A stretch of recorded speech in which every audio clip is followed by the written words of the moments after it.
क्या हाल चाल? मस्त। कैसा चल रहा है आप लोगों का पढ़ाई? अच्छा। और इस सेशन में कैसा लग रहा है? अच्छा लग रहा है?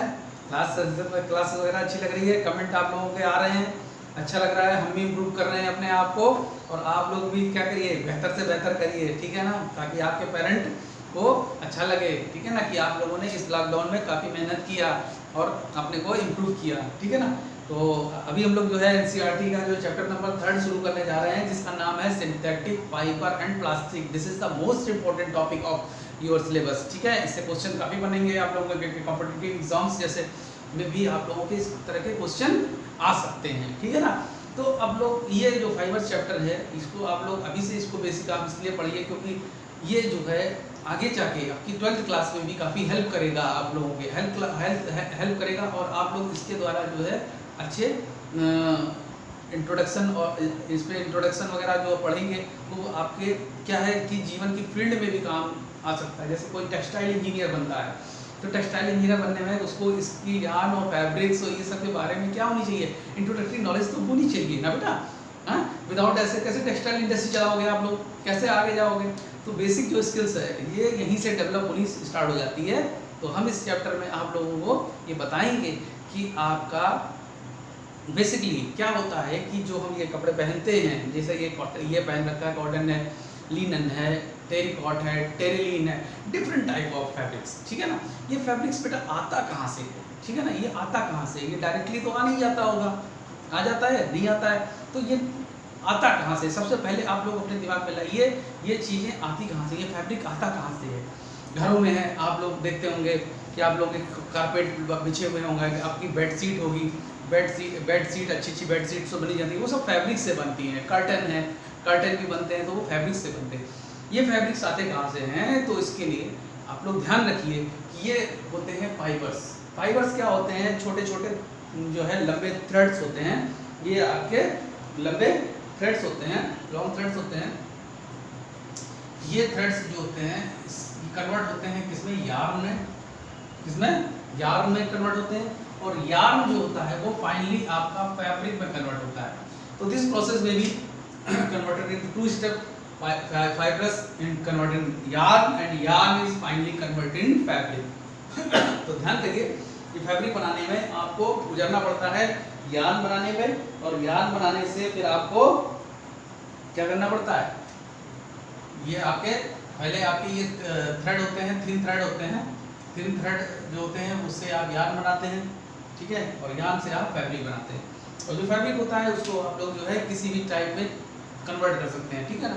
जैसे रेन में आप लोग विंटर में इसको वुलन के रूप में भी यूज कर सकते हैं, वुलन क्लॉथ बनाते हैं, ठीक है। गर्मियों में आप लोग कॉटन क्लॉथ बनाते हैं, ठीक है ना।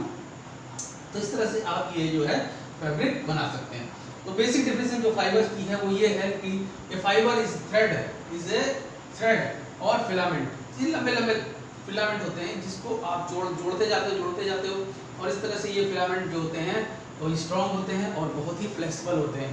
फ्लेक्सिबल कैसा बोल लो, और मजबूत होते हैं तभी तो जोड़ के आप लोग इतना मजबूत फाइबर फैब्रिक बनाते हो। नहीं बनाते हो लोग, इसको पहन लेते हो, कुश्ती लड़ते हो, क्यों लड़ाई भी करते हो तब भी नहीं पढ़ते, स्कूल में भी लड़के चले जाते हो, हैं घर पे डिसुम कर दो, कहीं पड़ गए तो बोलते कुछ नहीं मम्मी लग गया था, सीट में लग गया था, बेंच पे ही। थोड़ी ना बोलते हो कि आप लोग की लड़ाई करके आए हैं, डिसुम करके आए हैं, नहीं बोलते हो ना, क्यों? क्योंकि फैब्रिक का कमाल है ये, ठीक है, ये फैब्रिक का कमाल है, आपको बचा देता है ये, ठीक है। अब आता है type of fabrics on basis of source, ठीक है ना। सोर्स के डिपेंड करता है, कैसा आपका सोर्स है, कहाँ से मिल रहा है, ये कैसी प्राप्ति हो रही है, इस पर डिपेंड करेगा आपका टाइप ऑफ फैब्रिक्स, ठीक है ना, कहाँ से मिलता है। देखिए सबसे पहली चीज आती है कि ये फैब्रिक्स आपके 2 प्रकार के होते हैं, ये बात ध्यान कर लीजिए। नंबर 1 है natural fibre. Natural fibre basically बेटा क्या होता है, ये हमारा नेचर से आता है, जैसा कि वर्ड से स्पष्ट है, नेचर से आता है, ठीक है ना। नेचर का मतलब क्या हो गया? जैसे आपको कॉटन क्लॉथ बनाना है या कॉटन के हमें फाइबर लाने हैं, ठीक है, तो ये कॉटन का फाइबर आएगा कहाँ से? सोचा है कभी दिमाग में? यस, बिल्कुल ठीक सोचा। कॉटन का एक प्लांट होता है, ठीक है ना, कॉटन प्लांट होता है या कॉटन रोल बोल सकते हैं, तो वहाँ से कॉटन रोल बोलता है, ठीक है ना, ठीक है। तो कॉटन रोल जो होता है वो मिलता है कॉटन प्लांट से, और कॉटन प्लांट जो होता है बेसिकली हम लोग क्या करते हैं, हम लोग ने लास्ट टाइम भी पढ़ा था, हम लोग क्या करते हैं इसको, हम लोग प्लांट को एग्रीकल्चर के थ्रू जो है प्लांट को करते हैं, उसमें बड़े बड़े फूल जैसे आते हैं, बीज आते हैं, उसको हम लोग क्या करते हैं, वो बस्ट होते हैं, बस्ट होने के बाद उसमें क्या होते हैं कॉटन रहते हैं, जिनकी गिनिंग वगैरह ये सब की समथिंग प्रोसेस जो आप लोगों ने क्लास 7 में पढ़ी हुई है। तो यहाँ से आपको कॉटन का क्या मिलता है, मटेरियल मिलता है, कॉटन फाइबर मिलता है, ठीक है ना। तो ये नेचर से प्राप्त होने वाला है, ठीक है। इसी प्रकार से आपका सेकंड है, अगर आता है वूल की बात करते हैं, ठीक है ना। वूल कहाँ से प्राप्त होता है, वूल जैसे कि आपके जो एनिमल्स है, जैसे सीप है, गोट है, ठीक है ना, लाइक इस टाइप के जो एनिमल्स हैं वहाँ से भी मिलता है, ठीक है, क्लियर है। जूट है, जूट जो है आपको कहाँ से मिलता है, जूट जो है आपको कहाँ से मिलता है, प्लांट से मिलता है, ट्रीज मिलता है, ठीक है। जो भी आप लोगों के कोकोनट ट्रीज वगैरह हैं वहाँ से आपको ये, ठीक है, कोकोनट ट्री वगैरह से आपको ये मिलता है, ठीक है ना, समझ रहे हैं। और इसके बाद जो है आप लोगों का और जो है सिल्क है, सिल्क जो है आपका मिलता है, सिल्क वार्म हम लोग पैदा करते हैं, सिल्क वार्म एक आप लोगों का क्या है, इसको हम लोग पैदा करते हैं हम लोग, और इससे हम लोग जो है इस फाइनली जो है इसको डेड करके इससे हम लोग सिल्क थ्रेड निकालते हैं, फाइबर निकालते हैं, और उसके बाद हम इसकी फैब्रिक बनाते हैं। तो basically this type of the material which is used for the making of the fibres, ठीक है, these are known as natural fiber, ठीक है, okay. Now let's come on the second fibre is artificial fibre. Artificial fibre, artificial fibre basically क्या है आपका, that is a man made fibre, that is man made fibre, जिसको आप हम बनाते हैं, ठीक है ना। आप हम जैसे इंसान बना रहे हैं, शैतान नहीं बना रहे हैं, आप हम जैसे क्या बना रहे हैं, इंसान लोग बना रहे हैं, ठीक है ना। तो ये होते हैं आपके आर्टिफिशियल फाइबर। लाइक एग्जांपल में जैसे आप बोल सकते हैं क्या, बहुत सारे एग्जांपल हैं, टेरिलीन है, ठीक है, और टेरिलीन है, और आपका नायलॉन है, ठीक है ना, रेयॉन्स है आपका, ठीक है ना, ये सब, ठीक है, पॉलिस्टर है, ठीक है, बहुत सारे आपके इस टाइप के एग्जांपल हो सकते हैं, ठीक है ना। टेरिलीन, नायलॉन, रेयॉन्स, पॉलिस्टर, इस टाइप के आपके बहुत सारे आर्टिफिशियल फाइबर बनाए जा सकते हैं, ठीक है ना बेटा। तो ये आपका जो है फाइबर्स दो टाइप के होते हैं, उनका इंट्रोडक्शन है, ठीक है। चाहिए तो आप इसको नोट कर लीजिए अपनी कॉपी में, ठीक है। एग्जांपल भी आप लोग लर्न करिए, ध्यान करिए, ठीक है, आप लोगों के लिए बेनिफिशियल है, ठीक है। आगे हम नेक्स्ट जो टॉपिक पढ़ाएंगे वो हम पढ़ेंगे आपका कैसे ये फाइबर, सिंथेटिक फाइबर बात करेंगे, हम सिंथेटिक फाइबर की बात करेंगे। सिंथेटिक फाइबर जो कहते हैं या जिनको हम आर्टिफिशियल फाइबर के नाम से बोल सकते हैं, ठीक है ना, उसकी वो क्या होते हैं, कैसे प्राप्त होते हैं, ठीक है ना। सिंथेटिक फाइबर, ठीक है ना, सिंथेटिक फाइबर, ठीक है, सिंथेटिक फाइबर की बात करते हैं, अलग हो जाएगा। सिंथेटिक फाइबर बेसिकली क्या है आप लोगों का, कि आप लोगों को हमने बताया कि ये मैनमेड फाइबर है, क्या है, मैनमेड फाइबर। तो मैनमेड जो फाइबर है वो आप लोगों के, हम लोग के द्वारा ही बनाए जा सकते हैं। बहुत से पेट्रोलियम इंडस्ट्रीज हैं, पहले वो क्या देती हैं, हम लोग को रॉ मटेरियल प्रोवाइड कराती हैं, उसके बाद ही हम लोग कुछ सिंथेटिक फाइबर बना सकते हैं। तो पेट्रोलियम इंडस्ट्रीज जो हैं वो हमारे क्या करती हैं, रॉ प्रोडक्ट देती हैं, ठीक है ना, जहाँ हम सिंथेटिक फाइबर बनाते हैं। बेसिकली सिंथेटिक फाइबर क्या है, ये क्या एक श्रृंखला है, ये क्या है, चेन है, ठीक है ना। जैसे आप लोगों को पता होगा, आप लोगों की मदर क्या करती है, एक नेकलेस पहनती है, नेकलेस में क्या होते हैं, बहुत सारे क्या होते हैं, मोती लगे होते हैं, ऐसे मोती लगे होते हैं ना, या कोई भी बीड्स समझ लीजिए आप, इस तरह की बीड्स लगी होती हैं, ठीक है ना, और फाइनली क्या है, अटैचमेंट रहता है। तो ये क्या है, एक चेन है बेटा, क्या है, चेन है, that is called monomer, that is called monomer. और ये मोनोमर की श्रृंखला जब कंप्लीट होती है, ठीक है ना, जब ये कंप्लीट चेन बनती है, that is called polymer. Complete chain जो होती है वही आपकी क्या कहलाती है, पॉलीमर कहलाती है। तो कभी भी आप देखिए, कोई भी आपको अगर फाइबर बनाना है तो वहाँ पर आप लोगों को एक छोटे से छोटे आप लोगों को मॉलिक्यूल्स या मोनोमर की ज़रूरत पड़ेगी, और उसकी जो है आप कॉम्बिनेशन करके फिर आप एक कंप्लीट एक फाइबर की चेन बना सकते हो, ठीक है ना। तो नेकलेस आप लोग खरीदते हो, नेकलेस महंगे मत खरीदना, ठीक है, समझ रहे हो क्यों? क्योंकि यहाँ पर क्या है कि आपके छोटे छोटे मोतियों की भी कीमत होती होगी, ठीक है, तो आर्टिफिशियली खरीदना, ठीक है, समझना है बात को। तो इस तरह से जो आपके फाइबर्स हैं वो नेचुरल या सिंथेटिक्स होते हैं, ये पॉलीमर होते हैं, बेसिकली पॉलीमर होते हैं किसके? स्मॉल यूनिट के, polymer of small unit. Small monomer भी लिख सकते हैं, स्मॉल यूनिट भी लिख सकते हैं। यहाँ पे क्या लिख सकते हैं? स्मॉल यूनिट या स्मॉल मोनोमर लिख सकते हैं। तो पॉलीमर बेसिकली क्या है कि when number of monomer joint या लिंक्ड, ज्वाइंट और linked together to form a polymer, ठीक है। ये पॉलीमर इस तरह से बनते हैं, ठीक है ना। बिना पॉलीमर बनाए आप सिंथेटिक फाइबर नहीं बना सकते, ठीक है ना। तो ये आप लोग ध्यान रखिए, बिना सिंथेटिक फाइबर बनाए आप लोग पॉलीमर नहीं बना सकते। तो basically synthetic fibre are prepared by the number of process using raw material की प्रोसेसिंग से आप प्रिपेयर कर सकते हैं। पेट्रोकेमिकल्स आपको मैंने बताया जनरली क्या होता है। पेट्रोकेमिकल से हमारे क्या मिलते हैं? जो रॉ मटेरियल मिलते हैं, ठीक है ना, जिनको हम क्या बोलते हैं? ओरिजिन, जहाँ पेट्रोकेमिकल से जो मटेरियल मिलते हैं, पेट्रोकेमिकल मटेरियल मिलते हैं, जैसे नायलॉन वगैरह, ये जो है आप इसकी प्रोसेसिंग करके आप इसमें सिंथेटिक फाइबर क्या कर सकते हैं? बना सकते हैं। अच्छा से अच्छा प्रोसेसिंग, जितनी अच्छी से अच्छी प्रोसेसिंग करेंगे उतना अच्छा से अच्छा आपको सिंथेटिक फाइबर मिलेगा, ठीक है ना।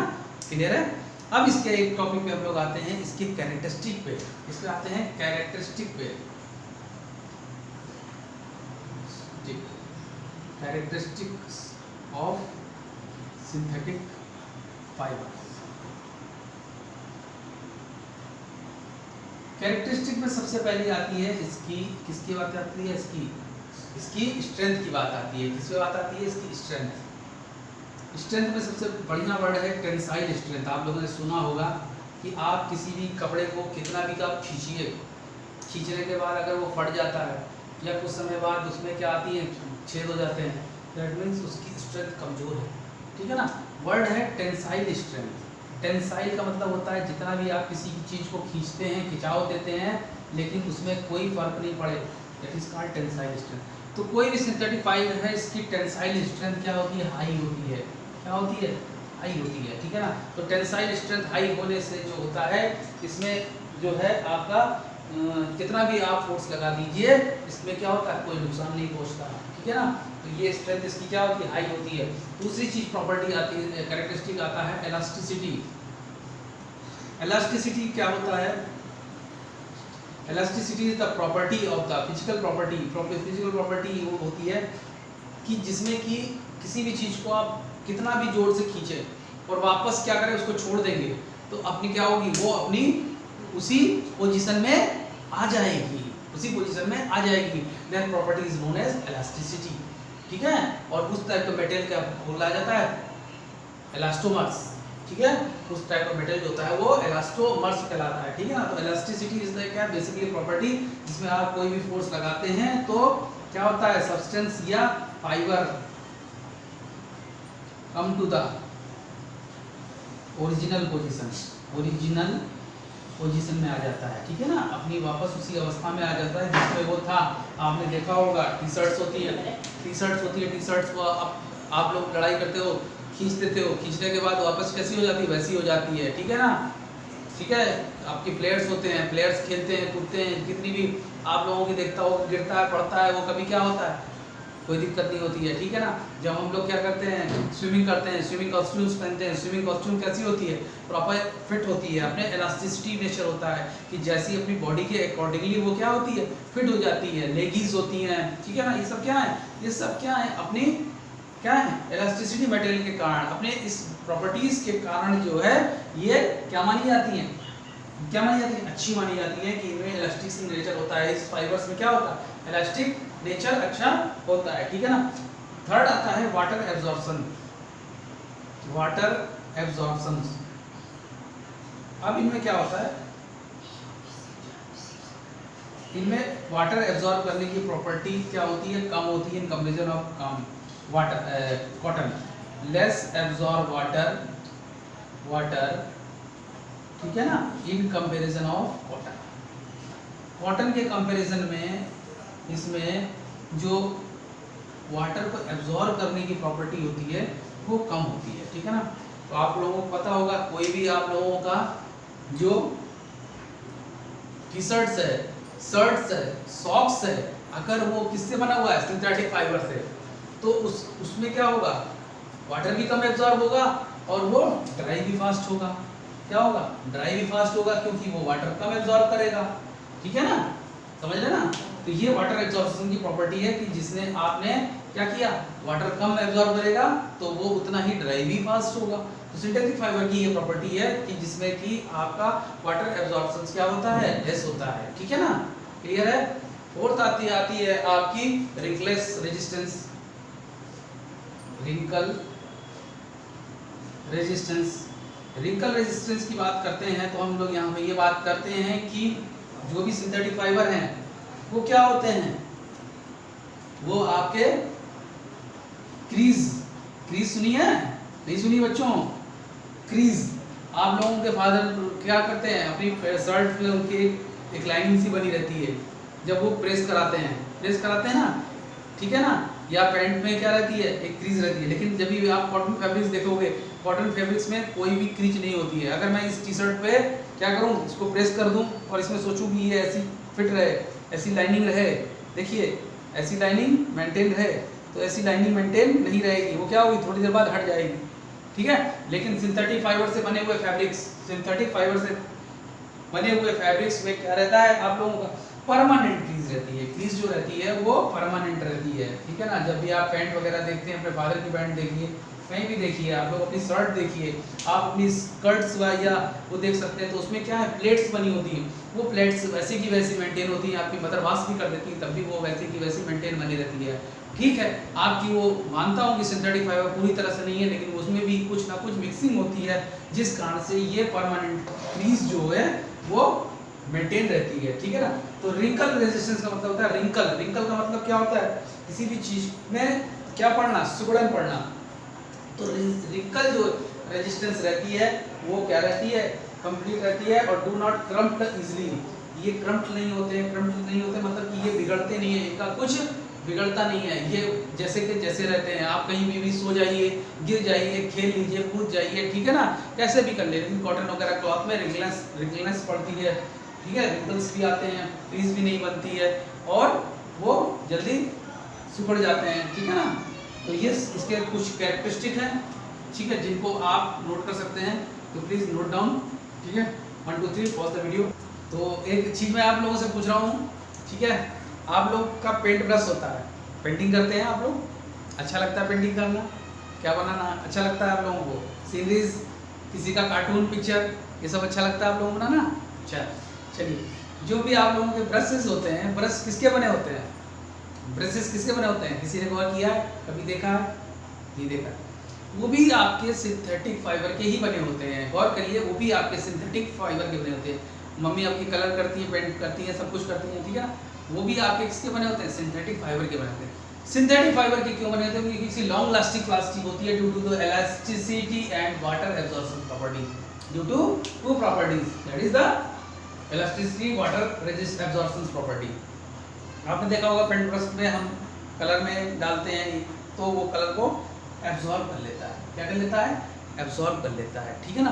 तो एब्जॉर्ब करता है और उतनी ही जल्दी अगर हम उसको पानी में वापस क्या करते हैं, उसको डिसॉल्व करते हैं, तो वो उतनी आसानी से कलर को क्या करता है, छोड़ भी देता है। ये नहीं है वो परमानेंट उसको करके बैठ गया सीज करके कि यार मैं तब कलर को छोड़ूंगा ही नहीं, वो थोड़ी देर बाद पानी में डिसॉल्व भी हो जाता है। तो इस इजी गोइंग प्रॉपर्टी के कारण जो है लेस अब्जॉर्प्शन और जो है रिलीज करता है जो उतनी ही जल्दी ही है। तो इस कारण से हम लोग जो वाटर ब्रश है या पेंट ब्रश है, ठीक है ना, हम लोग सिंथेटिक फाइबर के ही बनाते हैं, ठीक है ना। तो अब हम लोग जो नेक्स्ट एक एक्सपेरिमेंट पे बात करने जा रहे हैं, वो हम लोग बात करने जा रहे हैं कि किसकी टेंसाइल स्ट्रेंथ ज़्यादा होगी। स्ट्रेंथ की बात कर रहे हैं, एक हम लोग आपको एक एक्टिविटी करा रहे हैं, एक एक्टिविटी मैं आपसे दे रहा हूँ, ठीक है ना, गौर करिएगा। एक्टिविटी यही करते हैं अपन, ये जगह है अपने पास, देखिए ये हम लोग ने कोई स्टैंड ले लिया, ठीक है, ये कोई स्टैंड है, ठीक है, इस पर हमने कोई पेन लिया, पेन समझते हैं, पेन जैसे आप लोग सामान लेने जाते हैं, सामान लेते हैं, सामान लेने पे क्या रहता है, एक तरफ वो वेट डालता है, एक तरफ वो सामान डालता है, ठीक है, ठीक है। यहाँ पर हम सारे मटेरियल ले रहे हैं, जैसे कि आपने यहाँ पर लिया कॉटन, ठीक है ना, कॉटन के बाद आपने लिया सिल्क लिया, और फाइनली आपने क्या लिया, वूल, ठीक है, और फिर आपने लिया एक नायलॉन, ठीक है ना। यहाँ पे जो ये थ्रेड इस्तेमाल की जा रही है, देखिएगा ये थ्रेड इस्तेमाल की जा रही है, ठीक है, वो थ्रेड जो है मैंने पहले कॉटन की ली, किसकी ली, कॉटन की ली, और मैंने इस पे अप्लाई किया 10 kg वेट, 10 kg वेट तक तो कुछ नहीं बिगड़ा बेटा, लेकिन जैसे ही मैंने इसका वेट 10 kg पॉसिबल है, आप इस पे जो है 10 kg वेट लाद सकते हो, no this is impossible, this is the 10 का ओनली 10 ग्राम वेट में भी पॉसिबल, 10 ग्राम का आपने कॉटन थ्रेड लगाई और इसमें वेट रखा 10 ग्राम, कितना, 10 ग्राम, तो 10 ग्राम में ये इसकी टेंसाइल स्ट्रेंथ थी अच्छी, ठीक है, नहीं टूटा, लेकिन जैसे ही आपने 11 ग्राम किया तो ये आपकी ब्रेक हो जाएगी, ये क्या होगी, आपकी ब्रेक हो जाएगी, इसका मतलब इसकी 10 ग्राम तक ही इसकी टेंसाइल स्ट्रेंथ थी, इसकी स्ट्रेंथ जो थी वो 10 ग्राम ही थी, ठीक है। इन केस ऑफ सिल्क की बात करते हैं, ठीक है ना, अब सिल्क और वूल की बात करते हैं, ठीक है ना, तो सिल्क और वूल में जो है अगर हमने, आप ध्यान दीजिएगा, वूल में अगर मैंने वूल सिल्क से थोड़ा सा कमजोर है, 20 ग्राम अप्लाई किया, 20 ग्राम हमने अप्लाई किया, कितना, 20 ग्राम, ठीक है, तो 20 ग्राम पे इसका कुछ नहीं बिगड़ेगा, लेकिन जैसे ही इसमें 20 ग्राम से ज़्यादा करते हैं तो ये टूट जाता है। इसी प्रकार से आप पूछोगे यार सिल्क में, तो सिल्क जो है इससे भी ज़्यादा इसकी टेंसाइल स्ट्रेंथ ज़्यादा होती है, सिल्क की टेंसाइल स्ट्रेंथ क्या होती है, इससे भी ज़्यादा होती है, वो लगभग आपने 30 ग्राम आपने अप्लाई किया तो उसका कुछ नहीं बिगड़ा, लेकिन 30 के बाद 35 36 पे ये जाके टूट गया।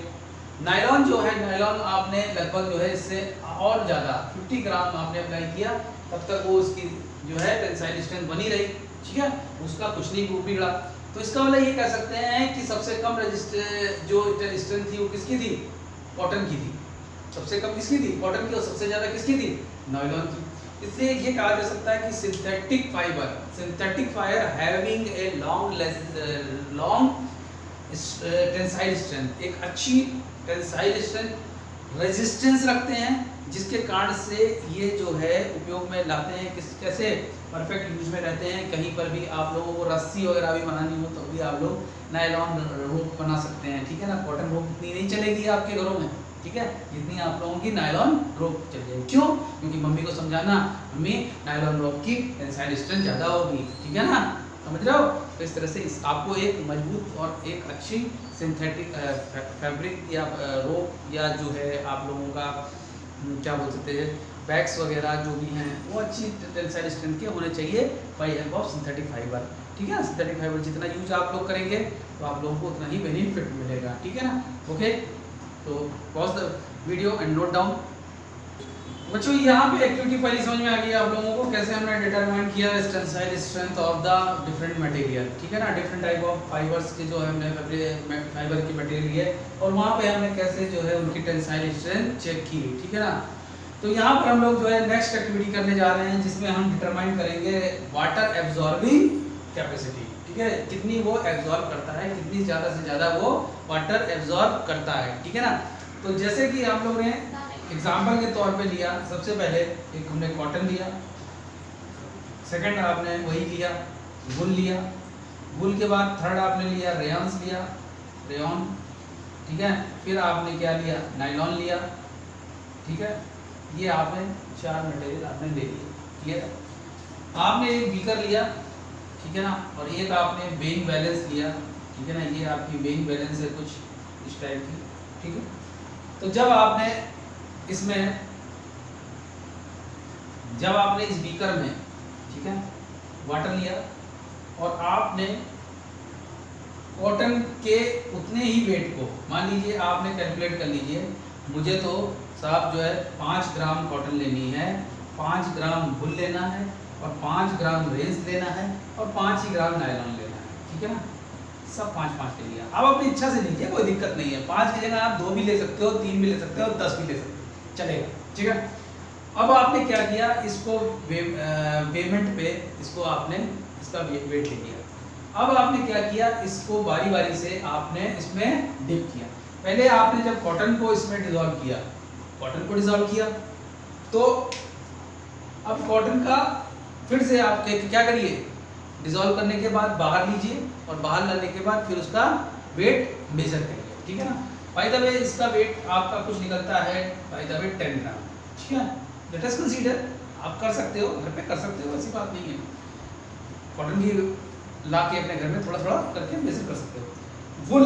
वुल आप ले सकते हो, वुल को आपने डिप किया 5 ग्राम को, ठीक है ना, आपको कुछ मिला क्या 12 ग्राम के करीब, ठीक है ना, 12 ग्राम के करीब मिला।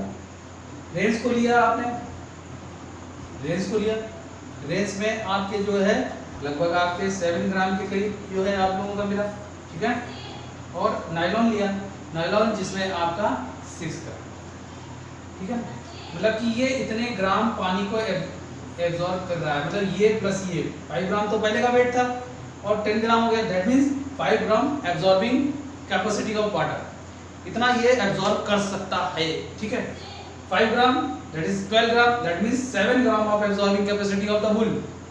Range 7 gram, this that means 2 gram absorbing capacity and nylon having only 1 gram capacity. So let us the increasing or decreasing order of capacity. तो हम अगर सबसे बात करते हैं तो सबसे ज़्यादा absorbing capacity किसकी रही, वूल की। तो we have described decreasing order of absorbing capacity, decreasing capacity, ठीक है। सबसे ज़्यादा रही किसकी, वूल की। देखिए W फॉर वुल, ओके, ठीक है। फिर उसके बाद किसकी रही, कॉटन की, C फॉर कॉटन। फिर किसकी रही, देखिए 7 ग्राम रेंस ने, किसने लिया, रेंस ने। फिर किसकी रही, नायलॉन की रही, ठीक है। इस तरह से ये डिक्रीजिंग कैपेसिटी रही किसकी, वुल, कॉटन, रेंस, नायलॉन, ठीक है ना। तो on basis of this we decided the capacity, absorbing capacity of different type of synthetic fibre. Synthetic fibre में कैसे कैसे एब्जॉर्ब कर रहा है, कितनी कैपेसिटी में कर रहा है, एब्जॉर्ब कैपेसिटी क्या है, तो उसके कैरेक्टरिस्टिक के बेसिस पे हम लोग इस तरह की एक्टिविटीयां कर सकते हैं। All of the activities dependent on the characteristic of the synthetic fibre, ठीक है। ये आपको जरूर आनी चाहिए, इसके बिहाफ पे ही आप किसी भी एक्टिविटी को परफॉर्म कर सकते हो अच्छे से, ठीक है ना। राइट बेटा, ठीक है, पढ़ते रहिए, एंजॉय करिए, अच्छा दिन रहे, हैप्पी डे।